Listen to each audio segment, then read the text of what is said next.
दरअसल वह औरत पिशाचिनी थी। वह लटकने वाला व्यक्ति उसका पति नहीं था। वह उसे राजा के कंधे पर चढ़कर खाना चाहती थी। जब विक्रम उस पेड़ के पास आए तो वह उस व्यक्ति को छठ कर गई। तृप्त होकर विक्रम को उसने मनचाही चीज मांगने को कहा। विक्रम ने कहा वह अन्नपूर्णा का पात्र प्रदान करें जिससे उनकी प्रजा कभी भूखी नहीं रहे। इस पर वह पिशाचिनी बोली कि अन्नपूर्णा पात्र देना उसके बस में नहीं, लेकिन उसकी बहन प्रदान कर सकती है। विक्रम उसके साथ चलकर नदी किनारे आए जहां एक झोपड़ी थी। पिशाचिनी के आवाज देने पर उसकी बहन बाहर निकली।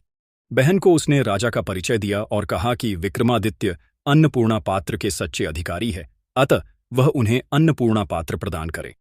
उसकी बहन ने सहर्ष अन्नपूर्णा पात्र उन्हें दे दिया। अन्नपूर्णा पात्र लेकर विक्रम अपने महल की ओर रवाना हुए। तब तक भोर हो चुकी थी। रास्ते में एक ब्राह्मण मिला। उसने राजा से भिक्षा में भोजन मांगा। विक्रम ने अन्नपूर्णा पात्र से कहा कि ब्राह्मण को पेट भर भोजन कराए। सचमुच तरह तरह के व्यंजन ब्राह्मण के सामने आ गए। जब ब्राह्मण ने पेट भर खाना खा लिया तो राजा ने उसे दक्षिणा देना चाहा। ब्राह्मण अपनी आंखों से अन्नपूर्णा पात्र का चमत्कार देख चुका था, इसलिए उसने कहा अगर आप दक्षिणा देना ही चाहते हैं तो मुझे दक्षिणा स्वरूप यह पात्र दे दें, ताकि मुझे किसी के सामने भोजन के लिए हाथ नहीं फैलाना पड़े। विक्रम ने बेहिचक उसी क्षण उसे वह पात्र दे दिया। ब्राह्मण राजा को आशीर्वाद देकर चला गया और वे अपने महल लौट गए।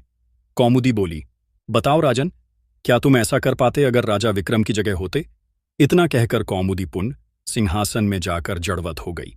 राजा भोज विचारों में खो गए।